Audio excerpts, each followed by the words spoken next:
Welcome back to Season 2 of the Football Fellowship podcast. To kickstart the new season, we have picked out one problem that every Premier League club needs to solve for the 2024-25 season. And boy, does it feel good to be back. Toby, I've missed you, and to all of our regular viewers and listeners, and to anyone new, we've missed you as well. And yes, one problem for each Premier League club that they need to fix for the upcoming season. And we're going to start off with the newly promoted sides. And who are you going to be talking about first, Toby? Yeah, let's just dive straight into it with the playoff winners from last season, which is Southampton. They play some really good football and they've got an okay squad, but I still think there are definitely rooms for improvement. So the one problem for me for Southampton is that I think they need a few more experienced players. They have a very young squad on average. I think it's going to be one of the youngest squads in the league with them starting in the Prem next season. And they only have 4 outfield players who are aged 30 and over. And most of those will not be starters, will be very much fringe players in that squad. And I think this has definitely been reflected last season in the Championship, where they had that incredible unbeaten run in the middle of the season. But when they were losing 3 or 4 games in a row. They had 3 in a row in April, 4 in a row in September, and 4 out of 5 losses in February as well. And I think it's those little runs where things don't go quite well, where you need to look to those strong characters in the dressing room. And normally those strong characters are the experienced players, which I think, especially in terms of Prem and top league experience, they are lacking in. So I think they could maybe look at some of those relegated teams last season. Look at Andros Townsend, Nathan Redmond, those classic names that newly promoted teams seem to always sign. But I think there's a reason. They've got good Prem experience, good players, I think, to have in the dressing room, and some much needed reinforcement, I think, that they could pick up. A few other names as well, some strange ones in here, but a few fringe players, I think, in other sides. Harry Wilson from Fulham.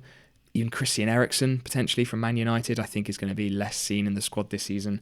And Scott McTominay, he's been linked to Fulham recently, and I think could be a really good pickup for Southampton. Just a few players in there with a bit more experience, which I think will definitely help them in their goal in staying up next season. Yeah, and of course, they've already brought back former man Adam Lallana, who was at Brighton, obviously left them to join Liverpool at the time. I do think that they do need some more experienced players. I completely agree with that, especially because, like you saw last season, Russell Martin's team like to play fluid, attacking, pressing style of football, which wasn't necessarily translate to the Premier League as well because just of the quality of the opposition. So when things aren't going to go their way, they're going to need some more experienced heads to get them on board and to get them to calm down and understand that this is how it's going to be for a little while. We're not necessarily going to win every single game, but it's going to be all right because as long as we stick to the game plan, we'll be able to figure it out. And I do agree. I think more experienced players are definitely what Southampton need, and probably like it is for the most of the teams who are newly promoted, just experienced players who are also quality players. Yeah, and I think it definitely was a problem that we saw with Burnley last season. They had such a young squad, so many sort of good technical players, but they just didn't have that experience. And I think there was definitely an air of naivety, I think, in Burnley's play last season. It took them 25 games, I think, to really change that high press, high possession game that they were playing in the Championship. Southampton, I think, again, really, really impressed me in the Championship, and I just hope it's not the same case as it was for Burnley, essentially. So, yeah, a few more experienced players in there will be good for them, I reckon.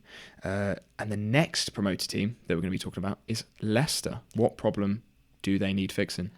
So, I think Leicester have a couple of problems, and I think obviously coming from the Championship, getting them back promoted on the first time of asking, I think their squad is well placed. However, there are a few key areas which I think they are maybe struggling with or going to struggle with in the Prem this season. I think the reliance on Jamie Vardy at 37 years of age is one where you're just asking for a little bit of trouble, asking for him to maybe get an injury and be out for a while. And the fact that he's not the Jamie Vardy we knew who was breaking records when he first came to the Premier League. And not only that, if you think about his backup options, you've got Patson Daka, who's okay. You know, he got 7 goals in the Championship, but what's that going to translate to the Premier League? Not many. They've got young Tom Cannon, who is maybe ready for this level. We're going to have to wait and see. But not only that, they let go of Kelechi Iheanacho, who scored a half a dozen goals for them in the Championship last year. So, yeah, that and the fact that Kieran Dewsbury-Hall has obviously left to join Chelsea, which is going to be a massive, massive blow for them. Obviously, he was one of their best players in the Championship last season, got 12 goals and 14 assists. So not only is it goals for me, it's also creativity, just the forward area in general. What I've decided to do is I've decided to put forward not only some strikers, but also some potential maybe number 10s who could play a little bit deeper in that Kieran Dewsbury Hall area in midfield, but also they need to get goals because was Dewsbury Hall going to get 12 goals and 14 assists this season in the Prem? Probably not, even if he played every single minute of every single game. So up front, obviously, if budget is going to be a bit of an issue, they could go for a loan option or maybe David Atro Fofana, who was at Burnley last season, got 4 goals in the second half when he was on loan there.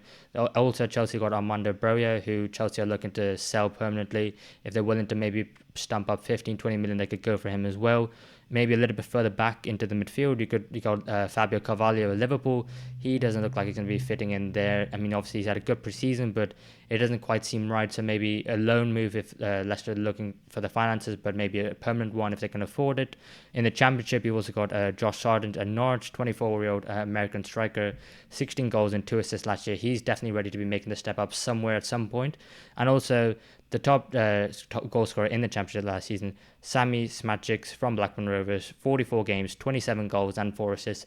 Yes, he's 28 years of age, but if you're willing to take a bit of a risk, he could be one for 10 to 15 million. So I think the forward is in general for me. Yeah, I definitely think that's a great point that they just need a bit more firepower in there, and I do like that Fofana shout. Another loan spell from him. He did well at Burnley last season, and I think he can play a similar role. I think in terms of that Vardy and Musa have done for Leicester and getting beyond that last man when needed, when countering against stronger teams. But his also hold up play was actually really impressive at Burnley as well. So I think that's a great shout. As long as with Carvalho as well, as you said, really really good pre-season and most likely not going to be able to break into that Liverpool side, so would be a good move for him as well, potentially. Yeah, and also you've got to mention the fact that obviously Enzo Maresca unfortunately has decided to leave Leicester and go join Chelsea, taking Dewsbury Hall with him. But Steve Cooper's not going to play exactly the same way. So although they'll struggle to score goals just because they need to decide on the quality, but they won't be playing the same way, which might actually be a good thing because they won't have to replace Dewsbury Hall as a like for like, which is helpful. Nice, yeah. So should we move on to that final third promoted team in Yes. Ipswich? So for Ipswich, I can't say I've watched a lot of Ipswich. I can't say I know their squad too well. And just looking at the stats and the numbers, what I've gone for is I think they need to strengthen that defence up, especially in the Prem. There is a massive, massive transition between the Championship and the Prem. And last season's Championship, we saw them really, really free-flowing, free-scoring, great attacking numbers. And it was just that defensive side, I think, that let them down a little bit in the end. Top goal scorers in the Championship last season with 92, but they also conceded 57. And I think if they want that chance to stay up next season, they need to tighten up in the defence. They have started to seem to do that by signing Muric from Burnley, which I think is a fantastic signing. He was actually unbelievable at the end of last season. He was so good. He had I think it was almost 4 man of the match performances where he had 8, 9, 10 saves per game, and he's also pretty good with his feet as well. I think that's certainly a part of his game that is really underrated, and they got him for really cheap. I think it was only 10 or 12 million pounds. Really, really good signing for him, and I'm looking forward to seeing him play next season. Just in front of him, though, I think he will need a little bit more protection. A few names potentially that I've just thrown out there that I think may be good. A couple from relegated sides from last season, looking at Ahmed Odzic from Sheffield United. Potentially even someone like Sander Berg from Burnley. I think a little bit further forward in defence, not just the defence itself, but covering them as well. 2 really good players and 2 players who aren't too good for the Championship. I wouldn't stretch that far, but I think they would definitely be looking if a Prem side came sniffing. Obviously, Ipswich coming up, they're not going to have too much money either, so some potential loan spells or free agents I think could be good shouts as well. Alfie Gilchrist I think would be a really, really good loan spell from Chelsea. He's still not breaking into that first 11 much, but he looks like such a promising youngster. He can play centre-back, he can play right-back, and like what you've heard of him from around the club and how good of a player and how good of a trainer he is, I think he'd be a really good addition to Ipswich as well. And a couple fullbacks as well, just to throw them in. Serge Aurier and Cedric Suarez, both free agents at the moment, so would be nice free signings for them if they needed some more numbers in there too. Yeah, I agree. I think the defence is going to be the area where Ipswich are going to struggle with the most. I think they'll be alright for scoring goals, But like you said for Southampton, I actually think the same for Ipswich. I think they're going to be a bit like Burnley-esque, where they're going to try play good, attractive football, and obviously maybe get themselves relegated as a result of it because they just concede too much. And I think perhaps this is a wider topic which needs more exploring in a bit more detail outside of this podcast. But the fact that Vincent Company obviously got Burnley relegated and then got the Bayern Munich job, it just shows young managers like Kieran McKenna. I'm not sure how he's going to play. I think he will go gun ho and go for it, but it just shows that you can still have a progression in your managerial career even if you get a team relegated as long as you play good football. Is that the right message you want to be sending to coaches? I'm not sure. I don't really know, but I do agree. I think they've brought in some good players, which will improve their defence. Obviously, they brought in Ben Johnson on a free from West Ham, I think, as well as Jacob Greaves, the centre-back from Hull City. So they are making improvements, but I do think that style of play is probably going to hamper them a little bit. We'll move on then to the first side who just avoided relegation last season, which was Nottingham Forest. And I think this season that they just need to be a little bit less chaotic. It's not as flashy as a transfer or in brand new signing. But I just think if you think about everything that went on last season, Nottingham Forest were an absolute roller coaster. I think sacking Steve Cooper in the end turned out to be the right decision. I still think it was harsh, but shoot me, that's just my opinion. But I think since Nuno came in, there was a hell of a lot going on. There was obviously that the 4-point deduction for breaking PSR rules. You had the fact that you had the referee consultant Mark Clattenburg, who they hired to help them with refereeing decisions, then got let go later on in the season after too much backlash. They had misconduct with referees and they got fined as a result. You had owners on the pitch. You had all sorts. And I just think Nottingham Forest, if you take into account the 4-point deduction, they would have ended the season on 36 points, which reflects a lot better on the table than where they actually finished with the point deduction. So just focus on the football, get themselves clear of the relegation zone, and just focus on the actual football on the pitch and anything outside of it, because I think that would just be a much better season and one which invokes less heart attacks, I think. Yeah, the last couple of years for Forest have just been absolutely crazy, signing so many players, changing manager. Even the Mark Clattenburg, I think, sums it up. It was just absolutely crazy that he was even employed by Forest and then obviously left the way that he did. I think it's a great point. It's just to get back to the football, and I think a lot of those things were almost sort of like backup excuses for a lot of what was happening on the pitch. They, as you said, they just need to focus on the football. They've got a really good squad. They have enough to stay up again this season and do a little better than they did last season if they do just focus on what's happening on the pitch, which is always the number one. Yeah, exactly. And I think even some of it is probably media agenda, media fueled, and I think that it became more of a thing than it was. But just don't give him that opportunity to make it into anything. I think Nuno in his press conferences was very much falling into the trap of saying, oh, it's all their fault, it's all their fault. But actually, like I said, focusing on the football, Nottingham Forest conceded the most goals from set pieces, from corners and free kicks last season. And I just think 22 goals is far too many. And I think for someone like Nuno, who I think he'll take pride in the lack of goals they concede from set pieces, 22 is far too many. And that's definitely something that he can start improving with straight away from this season. But then let's move on to Everton, another team who got point deductions last season. And actually, no, not Everton. You got someone before that, don't we, Toby? I've jumped a team. Yeah, even with that points deduction, it was still Brentford who finished below Everton. One problem I think that they do need to fix is developing their style of play a little bit. I think last season they were found out and they were quite predictable, and they just did not pick up enough points. We saw that season where they finished in the top half. They came up, really, really exciting team. And I think the drop off to this season down to 16th place. And they could be in real, real danger this season if they don't start to change things around. I think they are a little bit too predictable and almost into two extremes of the way that they can play. Sometimes they play very high possession. They're too slow and they're passing around the back, working up really, really slowly. And there doesn't seem to be much urgency, doesn't seem to be much danger, or they're going the other way. Sometimes it's too direct up to the striker, looking to hold it up and play off the wingers on a quick break, or the wing backs if they are playing three at the back.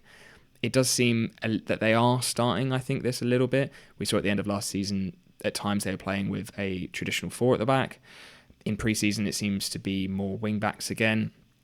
But I just think they need a bit more dynamic running in the midfield. I think they don't play just through the midfield centrally quite enough. It's quite easy to block them out if you can just target their striker or if you can just sit back and let them come at you almost. They just need to change their style of play a little bit, and I think this will come with their new striker Igor Thiago. I think he is quite different to Tony in a few ways. He is more of a poacher, more of someone who will, I think, let the wingers and the midfielders do a lot of the work, and he will be waiting to score those goals. He's a fantastic finisher. He is still, I think, injured, and he probably might miss the start of the season potentially, but I think he will be their starting striker, and I think he'll bring a slightly different style than Tony does. But ultimately, I think that will probably be a good thing for Brentford, because last season, they were found out a little bit.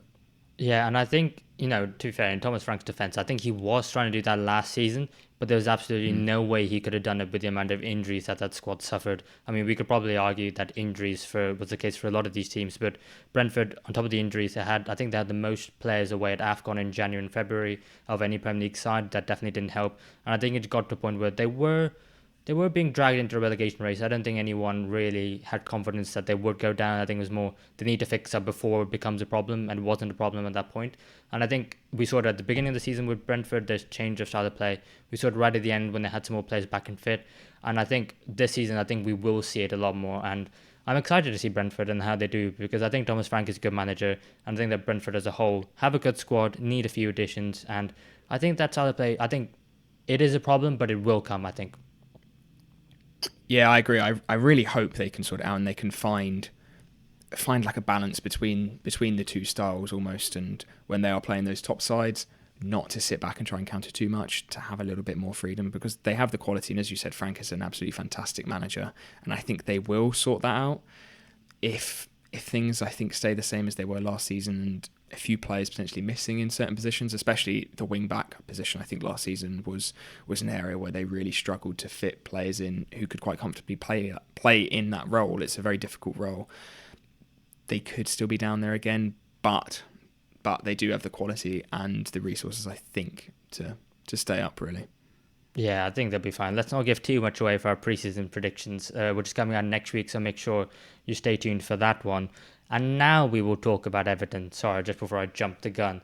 Because I think it's quite obvious with Everton what they need to fix. They need to fix the goal scoring in front of goal, because they had the chance last season. I mean, they only scored 40 goals, but they underperformed their XG by 15, which is a crazy amount. And I had to double check it. I looked at various different sources, and that was the one that I came up with most consistently. 15 they underperformed their XG by, and they would have scored 55 goals last season, which, if it wasn't for the point deduction, they would have been much higher on the table. And if it wasn't for the massive underperformance in front of goal, they might have been even further than that. So I think that's the main one for me.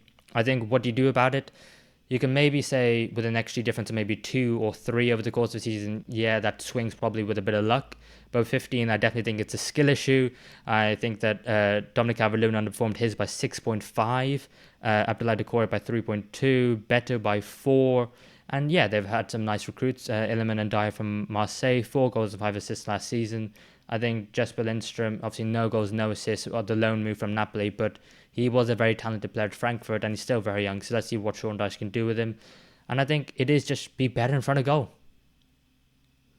Yeah, I think the players they have are capable of scoring more goals. I know Dominic Calvert-Lewin has been out injured a lot, but he's not an awful finisher. He's not a bad finisher.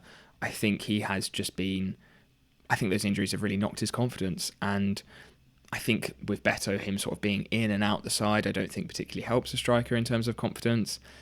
I think, as you said, it's just getting those finishing drills, really, really, really pushing it over the summer to make sure those numbers go up, because Everton have the quality to, as you've said, to score 55, 60 goals in a season, and 40, unfortunately, was not enough. I think it is just that striker position. We do see from Everton their midfield is picking up goals like Doucouré or McNeil. Just got to get a striker who can put it in the back of the net, really. Yeah, and Dominic Calvert-Lewin only has 1 year left on this contract. So from an Everton standpoint, what do you do with him? Because yes, he's had injuries, but he's got 1 year of his contract. Do you take the risk and give him a new contract, or do you let him run it down?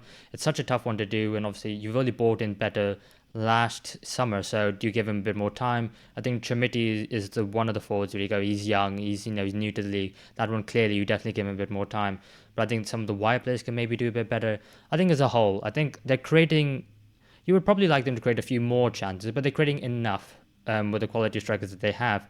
They just need to be putting it into the back of the net, which I think would put them in comfortably mid-table, even better than they were. So, yeah, pretty an easy one for sure, That.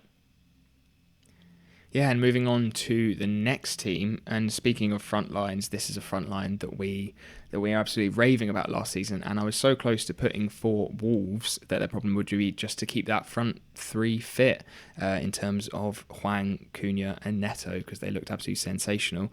But now they have brought in Larson as well as a backup striker. I think that almost fixes that problem in itself, that they do have four really strong attacking units. If one of them does get injured, they're very, very easy to sort of change and move and play anywhere along the front three, I think most of those players. So I've actually gone for a replacement of someone they have sold, which is Max Kilman. I think that is a really, really big loss for Wolves to West Ham. He was really, really good last season, and I think it's still a big loss for them. Seems in pre-season they're playing centre-back partnership of Mosquera, who's now back from his loan spell, alongside Totti Gomez, who I think is a decent player. I don't know if they need a starter or a leader in there. I think they just need, even if it's just cover, potentially just someone in there to bolster those numbers. And a player who came up who is very similar, I think, in terms of build and play style to Max Kilman is Lacroix from Wolfsburg. He should only sort of be around 20, 25 million, but has some really, really good defensive numbers this year. 3.5 accurate long balls per game, 4.1 clearances per game, which puts him 12th and 16th in the whole of the Bundesliga, respectively. He's quick, he's a good aerial winner. Only problem is he did get 3 red cards last season in the Bundesliga, which it was the most, but he looks like a really sort of solid player, not somebody who's going to break the bank. I don't think they do need that. Just a bit more cover in there, and someone who would be a pretty sensible signing, I think. Yeah, I completely agree with you on Lacroix. I don't have his exact stats on hand on me at the moment, but I do know his ball recoveries are immense and his sprint speed is incredible. So if Wolves were to play a little bit higher up as well, then he would be great in recoveries. Yeah, it's tough because I do also rate Max Hillman very highly. I don't rate him £40 million highly, the fee that West Ham paid. I think they definitely got the very most out of that deal. And it is one where I'm not sure about the finances of Wolves as well, because obviously they need to stay on the right side of PSR, but selling him for 40 million, you think to yourself, oh, go on, just spend a little bit, do that, and really give yourselves a chance as well to maybe work your way up the table. And I think a centre back, if they could sign one, would be great. But I'm looking at that Wolves squad and thinking there's not actually too many issues in that squad whatsoever. And often, there's a problem and you can try and do as much as you can to try and fix it. But really, I think even if Wolves weren't to sign one, I think I wouldn't go as far to say it's a luxury to try and fix the centre back issues. But I think if they were to sign one, then that would put them in a really, really strong position. So more of a, maybe not problem. I'm struggling for the right word. Maybe not a problem for Wolves to fix, but maybe a player they need to bring for the next step in their development. Yeah, I think that's spot on. They were one of the teams I think it was hardest to pick a problem out for them, despite the fact that they did finish 14th in the end last season. They were a side that really impressed me and a side that I'm really excited to watch again, basically, and not too many problems to fix in the squad, really. As I said, it's almost cover. Just if they can, it would be good for them, and I think it'd be good for their season. But it's definitely not needed, which is a massive positive to even be able to say that for Wolves. Yeah, absolutely. But if you move on to Fulham next, I think there is a part of the pitch that they definitely need to replace and fix, because there is a João Palhinha shaped hole in that Fulham midfield at the moment. Obviously, he left for 46.5 million to Bayern Munich earlier on this summer, and Bayern Munich, obviously got themselves a world-class defensive midfielder. And Fulham, I think, it's the right thing for them to do, because they signed him from Sporting Lisbon at the time, sorry. And then no one was willing to take a chance on him. They got him. He turned out to be a great asset for them, and they sold him on for a profit. It's probably where Fulham are at the moment. And in that same vein, I'm going to go for something similar in trying to find a replacement for him. I do think that while Reed and Lukic are okay, there's definitely, with that money, you can definitely upgrade in that area. So I've gone for 2 options. I think Fulham can choose whichever one they fancy, whichever one Marco Silva thinks is best for his team. The first one, I've gone for Andre from Fluminense. the 23-year-old Brazilian defensive midfielder. He's been linked to a lot of top clubs across Europe for the last 6 to 12 months, especially. I think the likes of Man United, Liverpool, some teams in Europe as well. You've heard his name a lot. And I think he's one where he could be in the similar mold of Palhinha in terms of he's very highly appreciated by a lot of top clubs, but no one's willing to take a risk on him yet. And if Fulham were to take on a risk on him and it works out, at the age of 23, he's bound to be one where they could definitely sell for double the price later on. So far this season, he's got a passing accuracy of 94%. Per 90, he makes 7 ball recoveries. And I just think to myself, he is going to be a star, but just who's going to take a risk on him? And because of that risk, if you wanted to go for maybe someone else, I've also gone for Vinicius Souza. He's Premier League proven. He's 25 years of age. He's 6'2", so there's a bit more of that mold of that breaking up the play, tall defensive midfielder in the Premier League. He wins 4.3 ball recoveries per game, and he averages 3.5 tackles per game as well. He could be an aerial threat in set pieces and in defensive areas as well. So you got 2 different options there, and I think Andre's probably better on the ball. Vinicius is probably proven a bit more defensive. I think either one of those could be a decent replacement for Palhinha. Yeah, when you lose a player as good as Palhinha, whether you're Fulham or you're City, Arsenal, Palhinha, I think, was that good. He could play for most sides in Europe. He is one of the best in the world at doing what he does, in winning back that ball, playing it on, and being a real anchor in that team. And I think he's going to fit right into that Bayern Munich side as well. I do like Sasha Lukic, I will just say. I think he really stepped up last season, and I think even playing alongside Palhinha, I think that was a really, really nice double pivot for Fulham to have. But I do still think Harrison Reed potentially not, and that Lukic does need someone to sit alongside him who perhaps is a little bit better. Vinicius Souza, I think, is a really, really good, low-risk, potentially cheap option for them to go for. He really impressed at Sheffield United. I think quite a bright spark in what was ultimately a fairly dull side from Sheffield United, unfortunately. So would be, pretty cheap. Premier League proven last season. I think he was good. And with the price as well, obviously they have spent a decent chunk of money on Smith Rowe. Would be a bit of a bargain for them if they haven't got too much money to spend. Yeah, absolutely. And then we're going to move on next. And I don't actually have the team written down. Who are we going on to next, Toby? It is Bournemouth. Bournemouth. A very, very exciting time, for Bournemouth with all that seems to be going on at the club at the moment. Well, is it? But a big piece of news that I think has really sort of come out today with a little bit more info on is Dominic Solanke. Spurs are really, really pushing now to sign him as their striker, and that will be a huge loss. And as I was researching for this video, I had this as a problem before he was even moving. I had that perhaps a over-reliance on Solanke's goals was Bournemouth's biggest problem, and that the players around him do need to step up a little bit and start finishing their chances. Looking at Semenyo, looking at Kluivert, looking at the other players in midfield, pushing forward and joining Solanke, because, as you said with Everton, in terms of underperformance, Bournemouth weren't too far behind, underperforming by around 10 in goals in terms of their XG, which was the second worst in the league. And now with Solanke most likely looking like he's going, they also need a replacement. So it's a bit of a double whammy, this problem potentially. A few potential replacements would be these would be very, very big signings for Bournemouth. It seems like they may have the capacity to do so, especially with the money coming in for Solanke. I think they'll be pushing for a high fee. But the two that I've picked out are Evan Nilsson from Porto, the Brazilian striker. He's a really good finisher. He has fantastic hold-up play as well, which I think is a big thing for how Bournemouth play and how Solanke obviously used to play, dropping in a little bit and playing out to those wingers and midfielders, and then having almost those late runs as a striker into the box is really where Evan Nilsson, I think, shines and would be a great player for them to pick up. Another would be Santiago Jimenez from, I can't remember if it's PSV or Feyenoord, I haven't written it down, but from the Dutch league. Mexican striker, again, a really, really fantastic finisher, and I think that has got to be a key characteristic for Bournemouth, that they need someone who is going to score as many as Solanke. Both these players as well, similar builds, good in the air, able to hold up the play. I think if Solanke goes, it is going to be a big, big job, I think, to sort of get that Bournemouth attack rebuilt and get some goals from elsewhere if needed, if they haven't got someone who's going to be scoring as many as him. Yeah, Dean, well, I completely agree with you. I don't think there's a shadow of a doubt that not only I think they needed probably a backup to not Calvert-Lewin, Dominic Solanke, sorry. They needed a backup to him probably earlier on. I think if you go back and you watch one transfer every club needs to make in January, I think I actually suggested like they need a backup for Solanke because eventually he's going to go.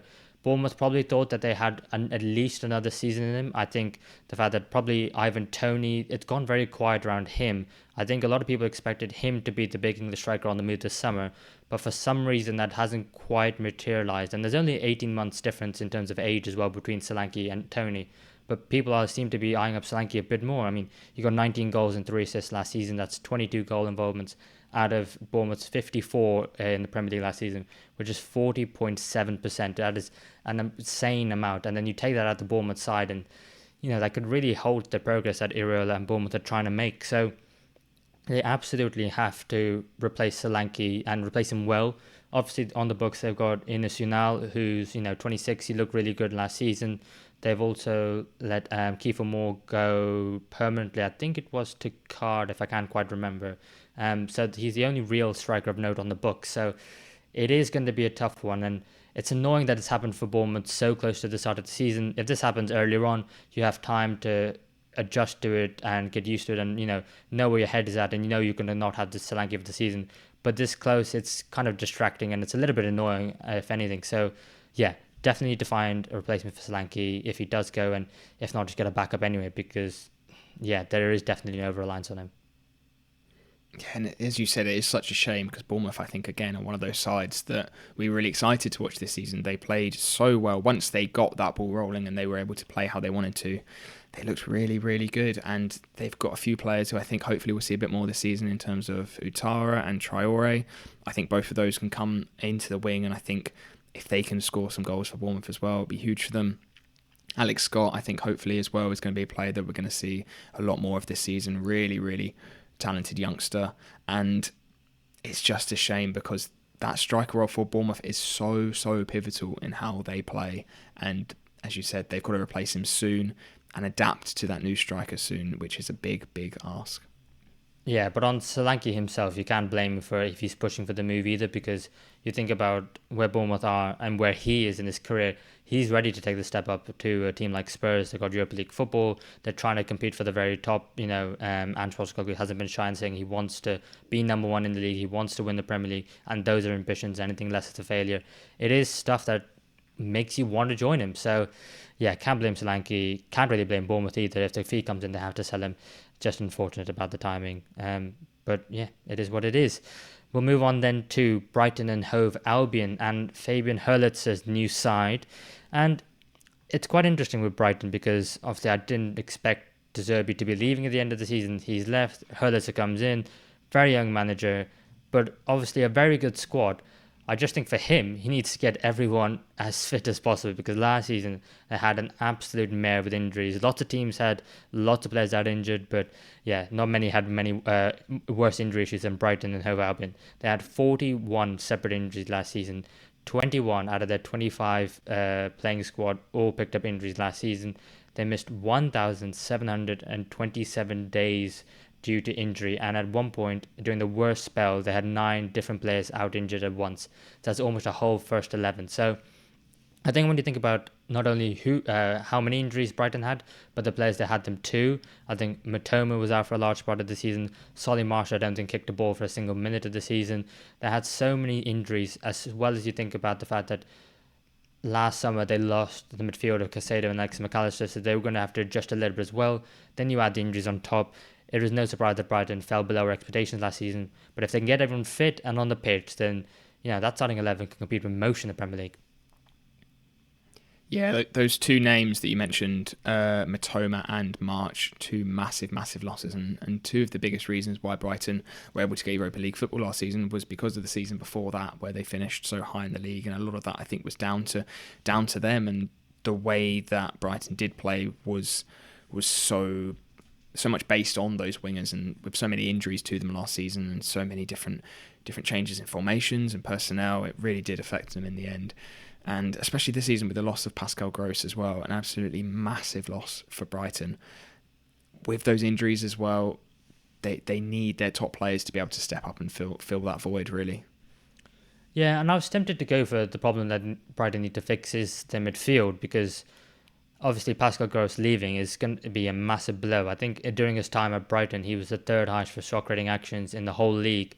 And when you think about some of the creative players, the likes of Kevin De Bruyne, Bernardo Silva, Bruno Fernandes, etc., there are so many, and the fact that he's third. But I do think that the way that Fabian Hurlitzer is going to come in and play, he doesn't necessarily need that type of midfielder in the side. I mean, obviously you've got Mats Pfeiffer to come in and sit at the base of the midfield.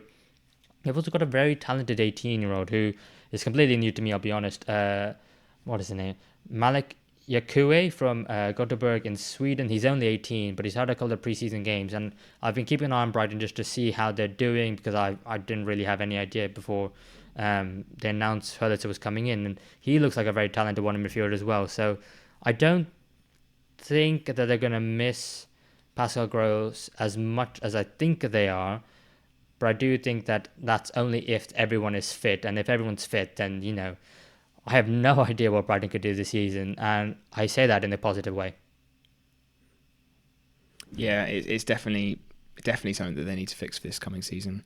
And moving on to the next team, up the M23, up to Crystal Palace.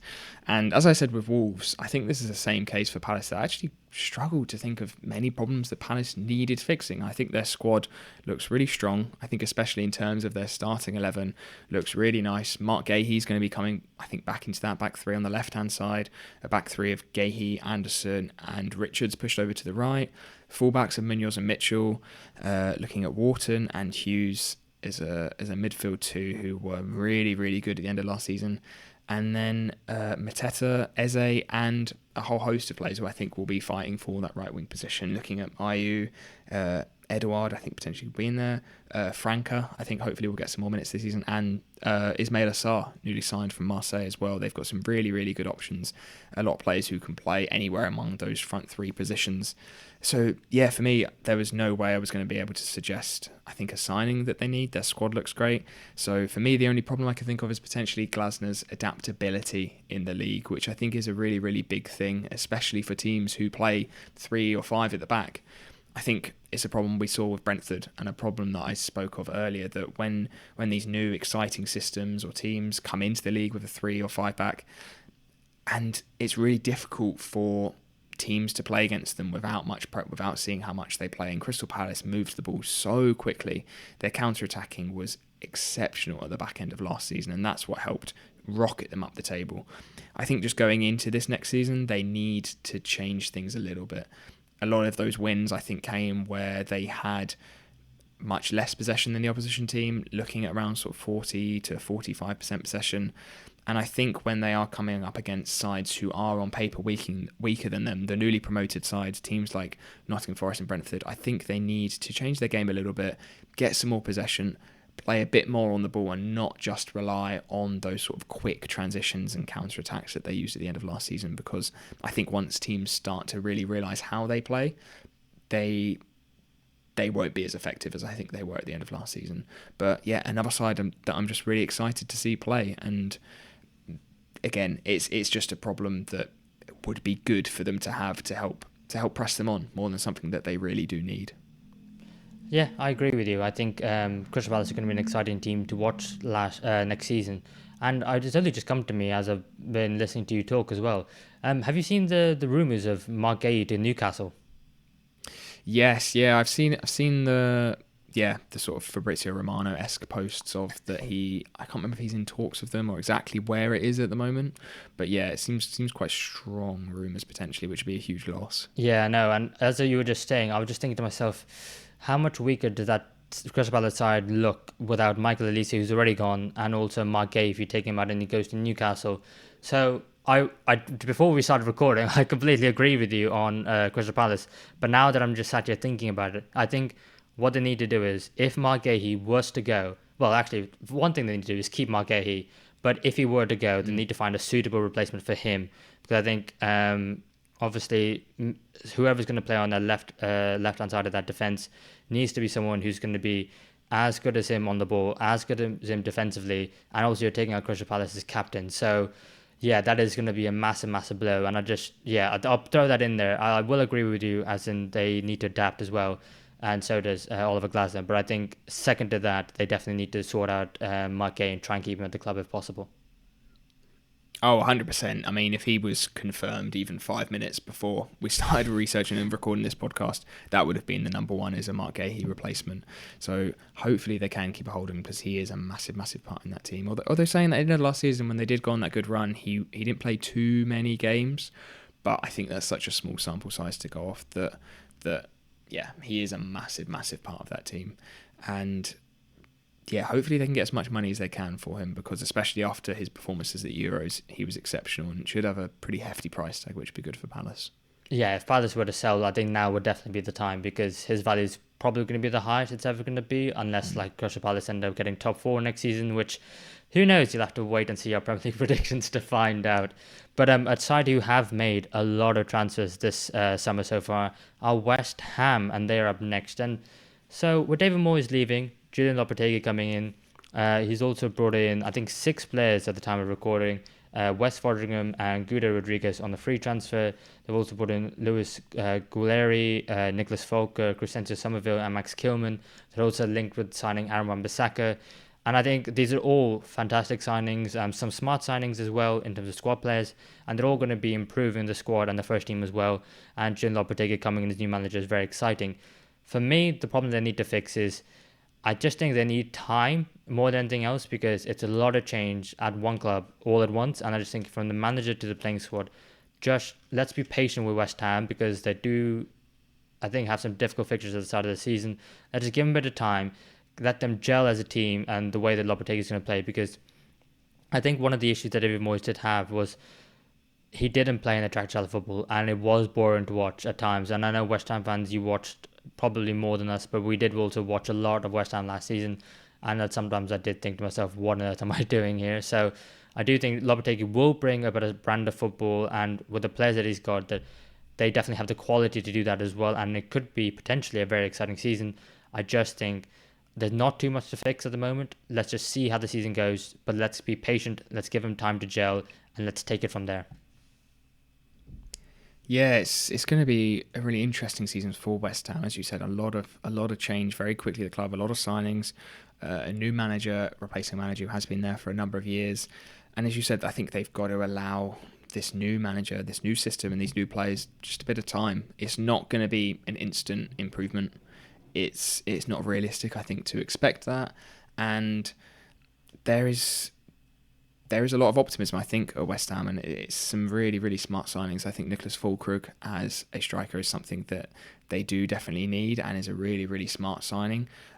He's probably at like his peak at the moment. He wasn't too expensive, fits straight into that squad, and I think he'll work really, really well in their system. So yeah, just give it a bit of time, and I think if they can keep building as they have done this window, and we'll obviously have to see how they do play going into the season, then they could have a good one. Yeah, I think, Nicholas Füllkrug at 31 years of age, he's in the peak years of his career, and finally West Ham have someone else up there top, and they finally, can give Mikel Antonio a bit of a rest at times. But yeah, I also think that, say it doesn't go well at the beginning of the season, because sacking Moyes in the mainstream media was one where it was like, oh, I'm not sure about this, he's done a fantastic job. And yes, obviously, David Moyes did a fantastic job. But if you were going to change, his contract was up, it felt like a decent time to do so.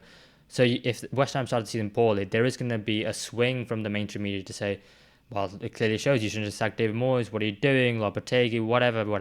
But we're better than that. I think we're smarter than that as football fans. We can see what West Ham are trying to do, what the fans want, where the team is going. So if it doesn't go well, I can see a swing, but just be patient with West Ham. I know we definitely won't be jumping on it. We'll have to see definitely more than the first few handful of games because there is something potentially exciting about it. But yeah, just let's be patient, give them time to gel because it could be something really special. Yeah, for sure. The next team we'll be looking at with a lot of expectation, as always, is Manchester United. I think this is quite an easy and quite a quick problem, I think, for them, is that they need to sign someone to sit alongside in that midfield pivot next to Kobbie Mainoo. Casemiro, I think last season looked really sluggish. Just his numbers completely dropped. He was not winning that ball back. He just doesn't look quite comfortable. Doesn't quite look comfortable. I think in a two-man pivot. I think he was much more suited in Real Madrid's system with Modric and Kroos, and him sitting sort of in between them and being that solo anchor just doesn't seem to work. And I think they do desperately need someone either to replace him instantly going into the season, or someone to be sort of rotating with him if he is in a spell where he's not playing well, if he doesn't start the season well, someone who can step in. And I think the rumours of going round of them trying to sign Ugarte from PSG is almost the perfect signing for them, really.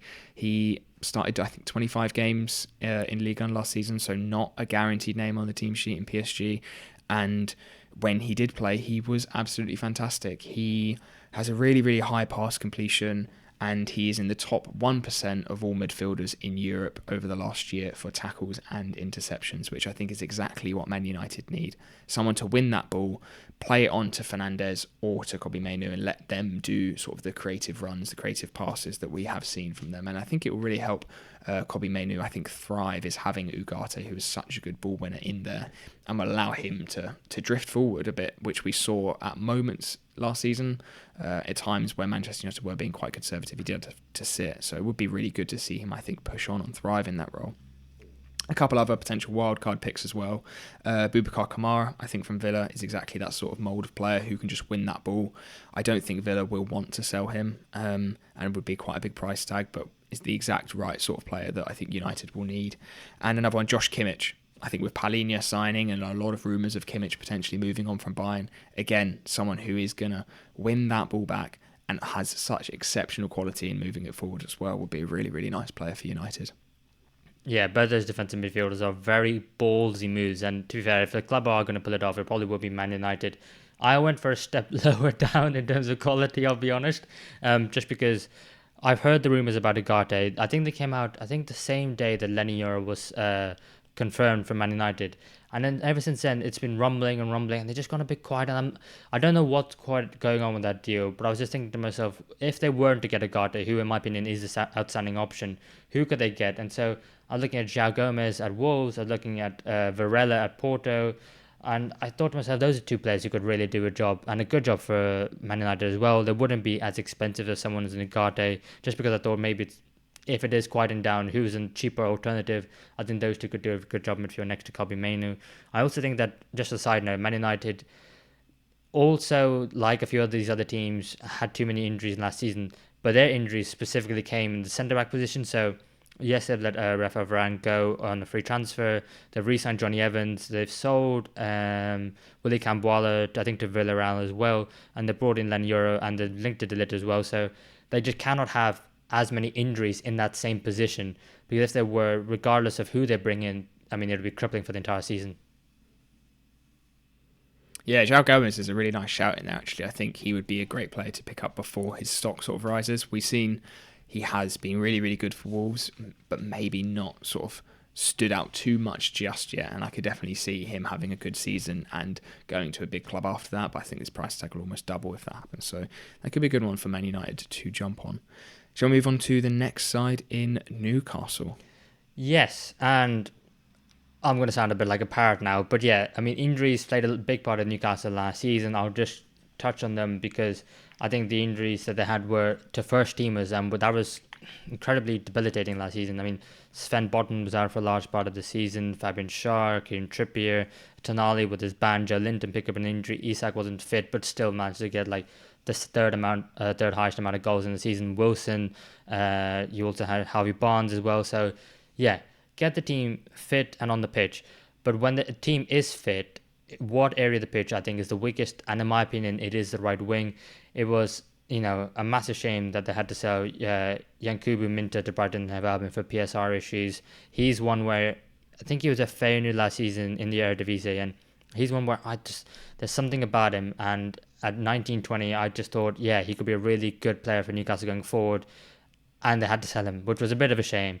And obviously on the books, they got Jacob Murphy. He got 3 goals and 7 assists. I didn't realise he got that many assists in the Prem last season, but he did it right. Miguel Almiron, 3 goals, 1 assist. They need something a little bit more. And while those PSR issues are an issue, what I decided to go for was a player who is not going to be world class in his position right from the off, but who Eddie Howe, if he were to get his hands on, could develop into a really good player. And I think with the club that this player is at, they themselves have some financial issues, so there could be a deal there where they can maybe get them to pay the club in installments or get a player to send them on loan there to a bit of a sweetener for the deal. And I've gone for Willie Gnonto at Leeds United, who's reportedly worth around £30 million. I think they could probably do 20 with like a 10 in add-ons, or like if they do some, they meet certain standards or whatever. But I think last season, 44 games in all competitions, 9 goals, 3 assists. He's still only 20 years of age, and I think he's probably not quite at the level of Crescencio Somerville, who went to West Ham earlier a couple of days ago. But I think he's the next one from Leeds, who Leeds have had some financial issues. They've had to sell Archie Gray as well as Somerville. I mean, Nonta could be next as well. So I think he on the right hand side. I think Gordon and Harvey Barnes competing on the left hand side, and then Wilson and Isak up top. I think a front three comprises some of them. I think could be one of the very best in the league. Yeah, Minter's looked really, really good in pre-season as well, which Newcastle and their fans will be a bit gutted by that. Ultimately, they did have to sell a bit for PSR, as you said, and he was someone they were able to get a decent chunk of money for. And yeah, I think Gnonto is a good shout. He doesn't seem super settled at Leeds. He's sort of like in and out of their squad at times. So I think they'd be able to pick him up for a pretty decent price. And having that cover, I think going forward is going to be really important for Newcastle if they do have the same injury problems as you said as they did last season. So yeah, definitely some attacking reinforcement, because it does seem quite lopsided when you look at Gordon, Isak, and then the other sort of attacking options that are on that right wing or are in lower in the pecking order compared to them. So I think just raising that floor up to try and get it a bit closer to the ceiling that they have in their attacking output is a good shout. Yeah, and I will just say as well, I mean, just because it's a rumour and it's probably one that a lot of people would like to see happen, but I think Newcastle also just need to keep a hold of Eddie Howe, because obviously recording this on the 7th of August, and he's been heavily linked to the England job as well after Gareth Southgate left. The England have, I think they've got a Nations League couple of games. I think one of the games Republic of Ireland, and they've got another game as well in September, which I can't quite remember. But as of yet, we've heard no noise. There is no New England manager at the moment, and the longer that rumbles on, the more Eddie Howe's name's going to be linked. And I think just keep a hold of Eddie Howe as best as you can, because I think getting Newcastle to the Champions League 2 seasons ago was a fantastic achievement. Last season was a bit underwhelming, but there was always going to be a bit of a drop off, and I think the Newcastle are ready and primed to go next season, this season as well, because they've already kept a hold of Alexander Isak, they've kept a Bruno Guimaraes, you've got your players returning back from injury. I think there's real potential if you keep Eddie Howe at the helm as well. So that's just another problem which Newcastle fans just probably want the season to start, and so they can put the transfer window behind them and carry on with the season and just get going, because all these rumours of players leaving probably isn't helping, and especially the manager as well. So just keep everyone else at the club already, keep everyone fit and make additions. What else are you asking for? Yeah, and I think some good news of rumours that Lee Carsley seems like he's going to be stepping up as a potential interim for those September fixtures for England. I think is a good sign that Eddie Howe will be there at least for the start of the season, I guess, is something. So moving on, in terms of manager changes, Enzo Maresca's new Chelsea side. I just couldn't say that their problem is that they need to sign someone and that they need to improve an area of their squad, even though they probably do in some areas do need to improve it. I just could not suggest that they sign any more players, because their squad is ridiculously big now, and they are going to have to shift a lot of players out on loan, I think. So for me, it was just to use that squad and to find a lot more balance, to have a lot more settled team, especially looking at the midfield two and the centre-back partnership. I think they need to find a balance of those 4 players that works the best and to stick to it. They're not in a position where they can play like Man City do, where most players are playing sort of around 25 league games a season, and they're able to change that midfield and that defensive partnership. I think they need some consistency. It's most likely, I think, going to be Caicedo and Enzo Fernandez as a 2. I think the price tag that they have on them, it's almost impossible for the manager not to play them. I don't think Enzo Fernandez works as a 10. I think Cole Palmer needs to be in that 10 role, or even Nkunku in that 10 and Cole Palmer on the right. Those players need to occupy that position, and I think Enzo Fernandez just doesn't quite suit it. And I think Caicedo and Fernandez should be able to find a good balance between them. Caicedo should be able to sit and win that ball, play it onto Fernandes, who can carry it or pass it forward. That should be a combination that works, and I think that's something that Maresca needs to find. In terms of their centre-back partnership, I think it's got to be Colwill as one of them. It seems throughout pre-season as well that he has consistently been playing. I think he is one of their best defenders. And then it's just that other side next to Colwill. Badiashile, Fofana, or Tosin Adarabioyo. It's going to be one of those three.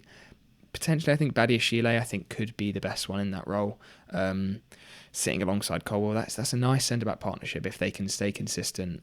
And looking at preseason, their defence hasn't been great, so there's a few holes to be plugged there. And then, unfortunately, I think just for the rest of that squad, they need to be cover. I don't think it can be a squad that keeps rotating. Looking at Lavia, Dewsbury Hall, players who like Tosin or Disasi, I think just need to be cover players, and I think consistently changing those players around when things don't go quite right, I just don't think it's going to work for Chelsea this year. Yeah, we're at the same stage with Chelsea where we were at the beginning of last season when we were doing our predictions, where we're saying that there's so many players that Pochettino has in the squad, he needs to find out what team is best and where it's balanced. So Maresca can definitely do one thing, and he can learn from what Pochettino did, because it's largely the same players, if we're being honest. I think there are a couple of absentees which are going to be huge, obviously like the Conor Gallagher leaving, and we probably would have liked some additions elsewhere, but yeah, I think definitely learn from what Pochettino learned, and what he definitely did learn was the fact that Caicedo and Enzo are better as a two rather than Caicedo sitting deep and Enzo going forward, because every time they did that, it didn't work. And every week, you and me would be here on the podcast saying, what on earth is Pochettino doing? Just put Enzo next to Caicedo. I also think the best centre-back alongside Colwill is probably Trevor Chalobah, but he's not going to be involved in the squad, and he looks like he's going to be sold as well, another homegrown talent. They're probably not going to sign a striker, and they're probably going to stay with Nicolas Jackson up top, which is not the end of the world, because he was getting better as the season went on, and now he's got a full season. I want to see how well he does. I think goalkeeping is another one. They signed a goalkeeper recently. I can't remember his name from the top of my head, from Villarreal, the 22-year-old Dutch. No, the Danish goalkeeper. Jorgensen? Yes, that was it, Jorgensen. And I don't know who's going to be starting in goal. Is it going to be him? Is it going to be Petrovic? Is it going to be Kepa? Who's back? Is it Robert Sanchez? I don't know who it is. And I don't hate Chelsea. I just want to be clear. I don't hate Chelsea, but I don't understand in terms of improving the squad. It feels like they're constantly undercutting themselves and undervaluing the players and undermining whatever progress has been made. And I just think Maresca, yeah, he needs time, but he also needs to figure out what side is best for him, because his side, despite what I just said about he needs to learn from what Pochettino learned, is going to be different to how Pochettino plays. So it feels frustrating, because it does feel like they've just taken a step back. Yeah, and I think with Enzo and Caicedo, I think most likely Cucurella still playing in that inverted role, I think is really going to help them. And Kunku, obviously back from injuries, and is an incredible player on his day. It'll be interesting to see, I think, how he fits into that front line as a 10 or as a striker. I'd like to see him as a striker, because I think Palmer is best when he's in that 10, and that right wing could either be sort of Madueke or Sterling or something like that. And I don't mind if they're changing that front line around. I think that's something that works and will work fine.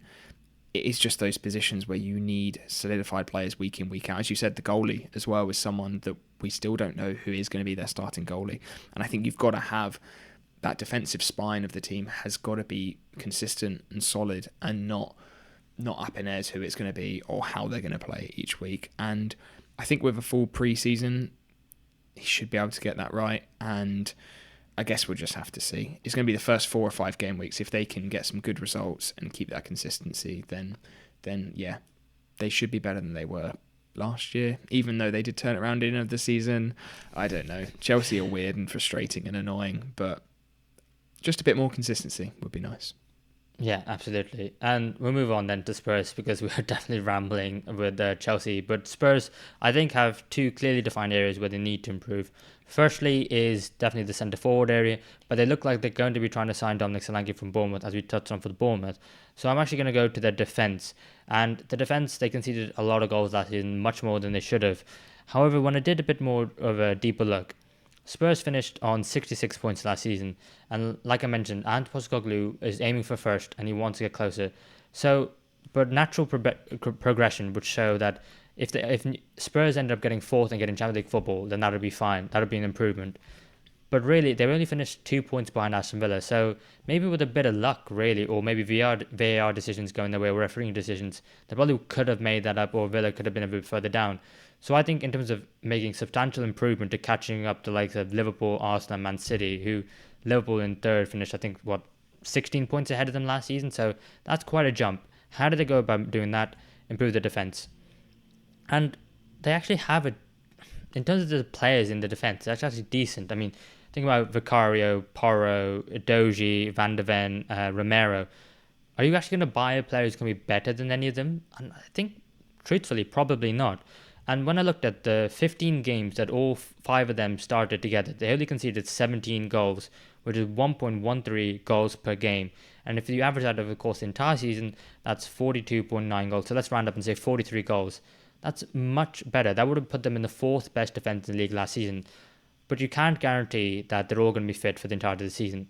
So I've decided to bring in one player to try and provide a bit more depth into their back line. So not necessarily for Porro, because I think with Jet Spence they could potentially have a young player there who could do that. Not with Romero, because I think with Dragusin it's pretty much a like for like, as we saw in the Euros, he did really well.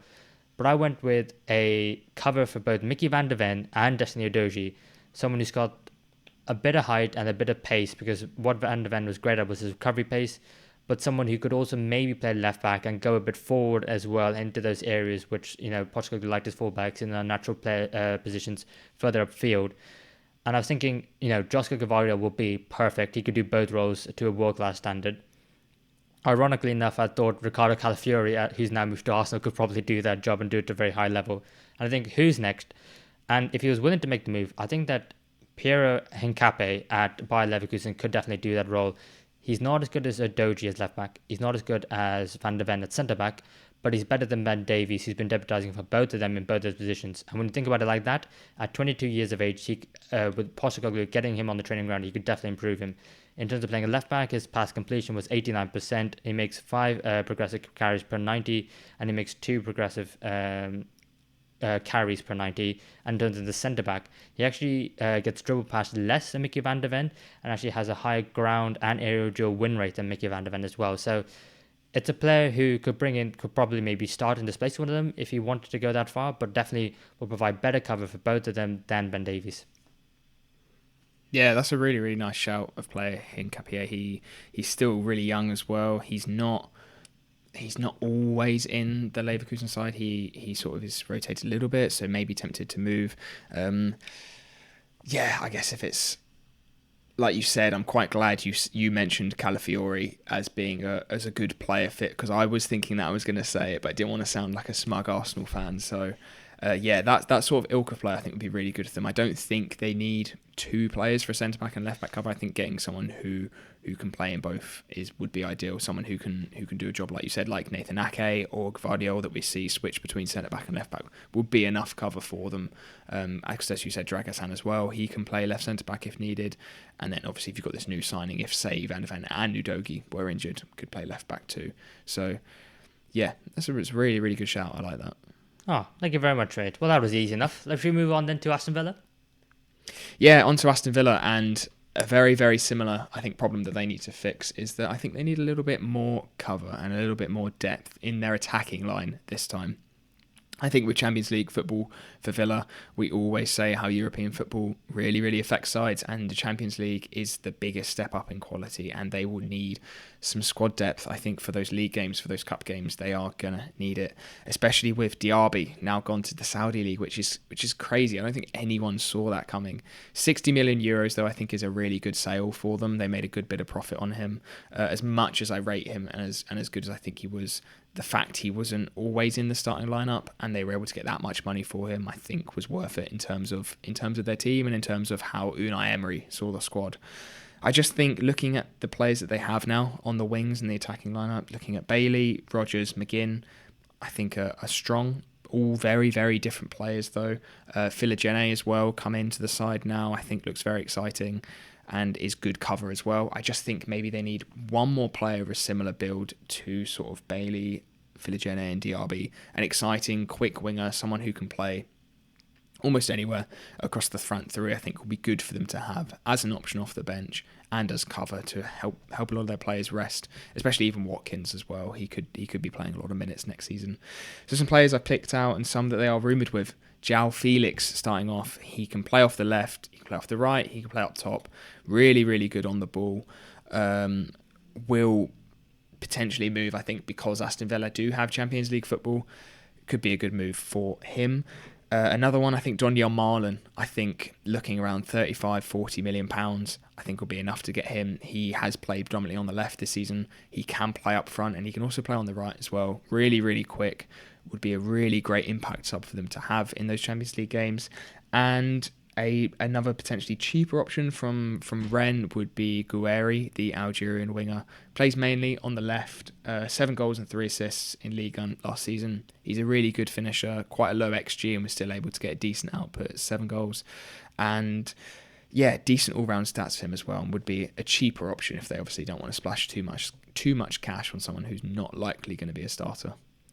Yeah, I agree. I think they definitely need another body in the front line, especially when you think about the fact that John Duran's been heavily linked with both Chelsea and West Ham as well. I think probably not with West Ham now they signed Falkirk, but maybe so with Chelsea. It's going to be quiet on that front as well.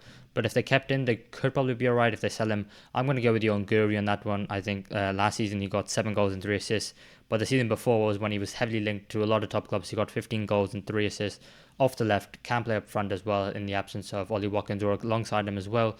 I think Morgan Rogers is tipped to improve next season, and I also think that Emi Buendia returning from his injury, I'm not quite sure. He's going to be playing somewhere. I'm not quite sure where it is. If he's going to be out on the left or maybe on the right, in the middle, he'll get some game times, and I think it's another one with Aston Villa where I'm going to have to see this squad and how Emery lines them up, because last season he did go quite strong at times in the Conference League as well, so they're used to having European football. I just think there's a bit more quality, and you'll be looking forward more to the Champions League games in midweek than you will be the games on the weekend. And I think that'll come with the mentality shift. And I think that'll be the thing that Aston Villa, the players and the squad will definitely have to put up with most rather than anything else. And I think adding an extra player in front can definitely help them out with that. Yeah, and moving on to your beloved Liverpool, Mev, what problem is it that you think needs to be fixed? Well, according to Twitter, we've got a million problems to fix, mate. So obviously, we have the only club at the time of recording in the Premier League who have yet to make a signing, which we did finish third last season, so it's fine. It's not anything to worry about just yet. I do think we need to address a couple of areas, maybe a number 6 position, maybe a centre-back as well. But I think before anything else, we need to take care of the players that you already have. And for me, the fact that Trent Alexander-Arnold, Virgil van Dijk and Mohamed Salah, all their contracts expire next summer, you have to sort them out, and maybe not even sort them out and renew them, but at least make a decision, just so people online and people like me and Liverpool fans in general can just take a bit of a breather and know that there is a plan, because we know there is probably going to be a plan somewhere, but I feel like at the moment that Liverpool don't hold any of the cards, and all the players hold all the cards, and they are the ones in power, because obviously Jurgen Klopp announced to the hierarchy of Liverpool that he was going to be leaving in November. They announced it in January, so of course they couldn't renew anyone's contract because no one was likely willing to know what was going to happen without knowing the new manager and playing under him first. Okay, but now that the players are in the last year of their contracts, if Liverpool don't get off to a good start, and if it all goes tits up, those players are going to be turning their heads and going, well, I actually might prefer it somewhere else. And that's the worry, because if it does go well, then it's an easier sell. You can say, oh, look, there's nothing to worry about. It's all going amazing. Stay here for a couple more years. We can win some trophies. But if it doesn't, that's just the worry. Could the likes of Trent Alexander-Arnold have his head tilted by the likes of Real Madrid? Maybe could Mohamed Salah be tempted to go to the Saudi Pro League? Maybe could Virgil van Dijk get tempted by any of the top clubs in Europe? Maybe. And that's the worry. So I think before Liverpool even sign someone else, which they should still be trying to do, but I think they should need to sort out the contract renewals first. Yeah, I mean, especially with when you look at that Saudi League bid that was made for Mo Salah in the January transfer last time, and it was turned down, and probably rightfully so, because he still is a huge part of that Liverpool side. But then if it ends up going on a 3 next season, he is getting a little older. Virgil van Dijk potentially the same as well. Even if they do sign it, you can't imagine it'd be particularly long-term contracts. I think Trent should be safe. I imagine he will sign a new deal, and I think it would have to go quite horribly wrong, which I don't think will happen for Liverpool. I think you still have a lot of quality, and I think Arne Slot is a good manager. But it is, yeah, it's Salah and Van Dijk, I think, as the two, as they have been at the club for such a long time, through a fantastic period for the club. And I can imagine, even if they weren't having their contracts run down, potentially just looking for a move as they feel maybe their time at Liverpool is done. Yeah, I'll tell you what though, the one I'm most worried about though is Trent, even though he probably on paper should be the easiest because he's a local lad and he loves the club. But I look at it and think to myself, he's won everything there already is to win at Liverpool. He's a legend regardless of if he stays or doesn't.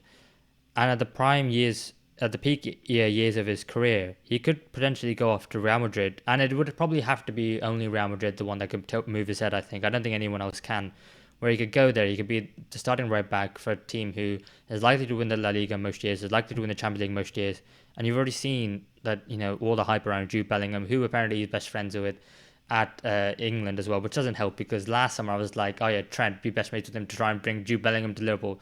Now it's working the other way around. I don't quite like it at all because he's also the future at his age. Van Dijk is 33, Salah is 31. If they were to go, there'd be a miss, but Trent is the one for me. He's the one that you negotiate with first. He's the one that, whatever he asks for, you give him, and the others, at their ages, you're not going to get much sell-on value for. So, yeah, for me, it's Trent, then Van Dijk, then Salah, and I'm probably imagining the worst case scenario, and probably not going to be that. I think we'll probably end up re-signing 2 out of 3. Which 2, I'm not sure, but yeah, I think for me, first and foremost, has to be Trent Alexander-Arnold. Yeah, and even with those contracts re-signing, with only a year left, as you say, potentially Real Madrid for Trent and any of the other top clubs in Europe for Salah and Van Dijk, they are probably going to have to get a salary increase. They're going to have to be some big offers on the table to make sure that they do sign it, which could potentially bring in difficulties for you trying to make transfers, of which you have made none. Maybe that's why none have been made, whilst they're sort of waiting to see what their new salaries may be, if they need to bump it up. Yeah, exactly. But then should we move on then to Arsenal? Do you want to take it away? Yeah, for Arsenal, I have gone for their squad depth. I think it needs to be improved. Our squad is really short on numbers. It's one of the smallest squads in the league now, and I think there are a number of positions where we are struggling for cover, and I think we need to sign at least 2 more players this window to bulk up the size of that squad. In terms of midfield, I think it's certainly an area that we need a little more cover in. It seems like Ethan Nwaneri is going to be stepping into the first team this year, which is very, very exciting. He looks really, really good, and rumours are that we are very strongly linked with Mikel Merino as well, which will be a great cover. He can play, I think he'll probably be covered for Rice, I imagine, on that left-sided 8. He can also play as a 6, less so, but more of that Rice position, which is probably going to be the left-sided 8 with Jorginho or Partey playing as a 6 potentially, which would be great and is something that we need. Rice played far too many minutes last season. And another player who I think had the same issue was Bukayo Saka. The last 3 or 4 seasons now, he has played way too much. He really does drop off a little bit at the end of the season because of the amount of minutes that he is playing, and with him being such a crucial, important player and at such a young age, he needs someone, I think, to step up and be the cover. What would be really nice would be Pedro Neto on the right wing cover. It would be an expensive transfer. He probably wouldn't want to come and be a back, knowing he's going to be a backup to Saka, but he would be the perfect player. It would be so nice to have. A little more realistic, I think, would probably be someone like Semenyo. I think from Bournemouth could do a really good job as a backup, knowing that he's going to be a squad player and still a big step up. Bakayoko, I think from PSV, still very young, and I think would be fairly comfortable in terms of taking that step up into Arsenal, into the Champions League, and being sort of a rotational player because he can play on the left too. He wouldn't be just cover for Saka. And number 9, I think we still could do with not potentially a starting number 9. I think Havertz and Jesus can do that fine, and we play very, very well with them. Just maybe someone who will be replacing Nketiah when he does essentially move. A player with a similar style to Nketiah, so quite different to Havertz and Jesus. Someone like, obviously, Gyökeres would be amazing, but would be a big transfer, so maybe not. And as a complete wild card, that I think definitely won't happen, but I think would be interesting at least, would be Adebayo from Luton.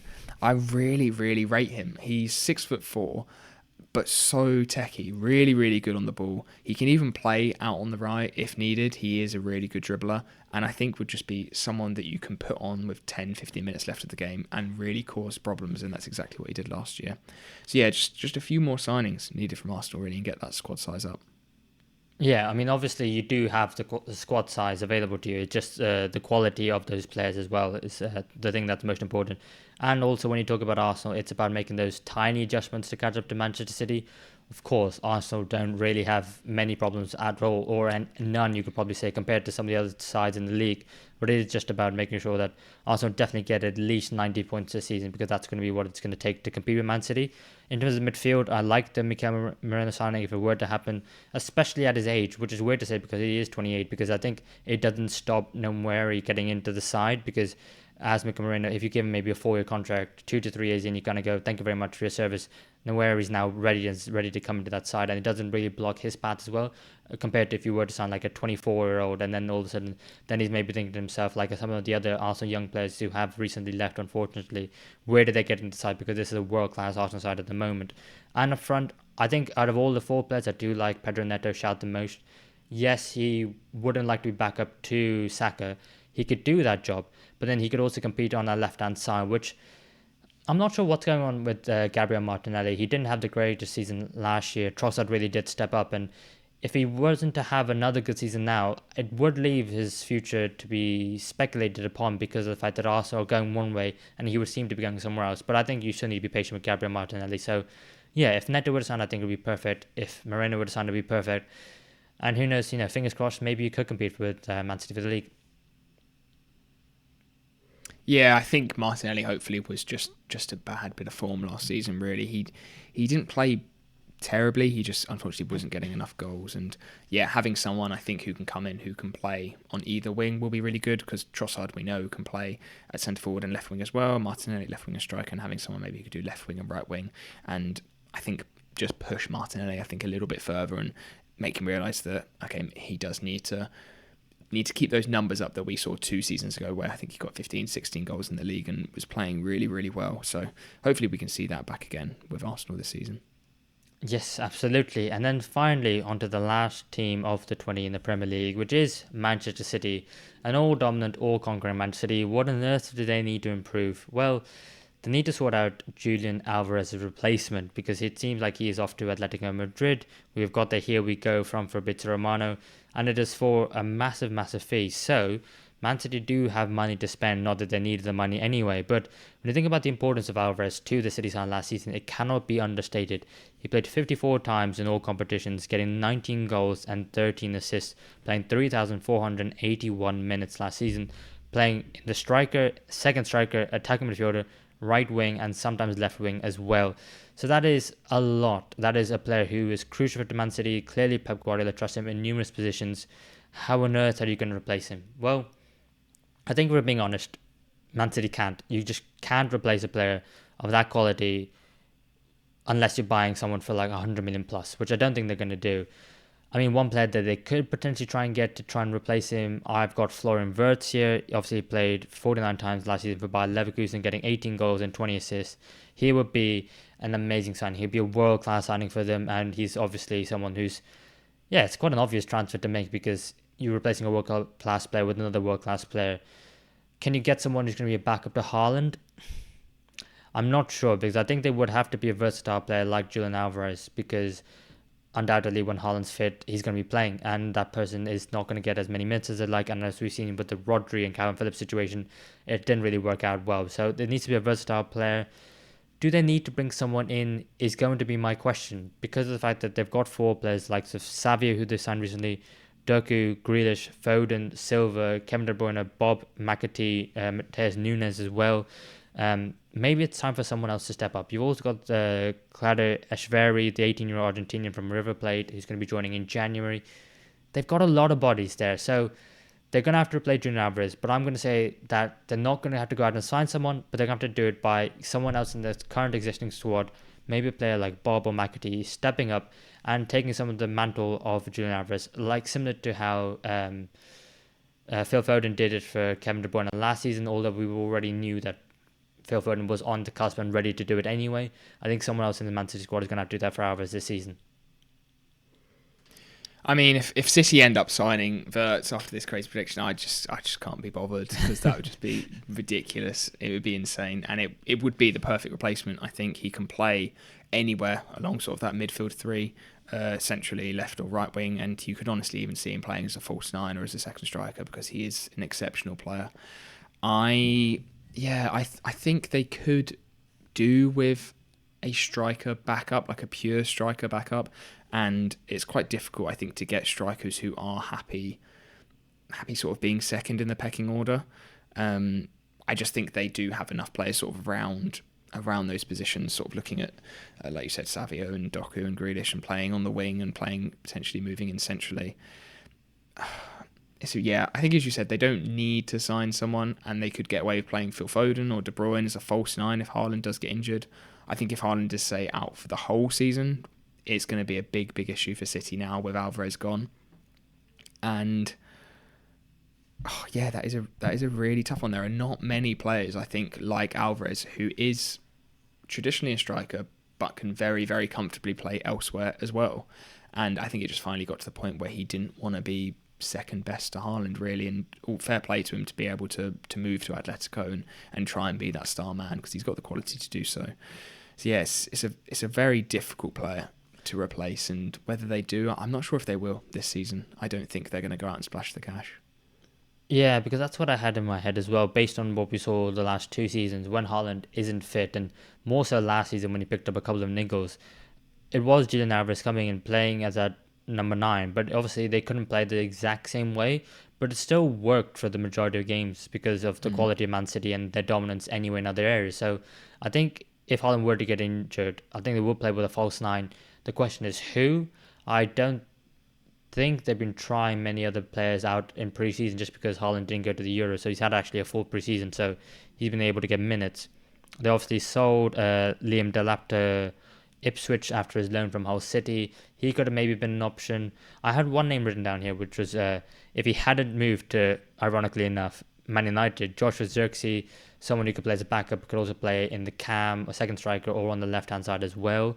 I thought he was an option, but there aren't too many number 9 target men who are good with their feet, back to goal, and who can play in this Man City side to the quality of Pep needs them to be, and also play in other positions. It's just such an obscure position, and one where I don't really think there's 2 or 3 maybe in world football who could do it, and Alvarez is probably one of them. So yeah, it's going to be a tough job to replace him, whoever it is.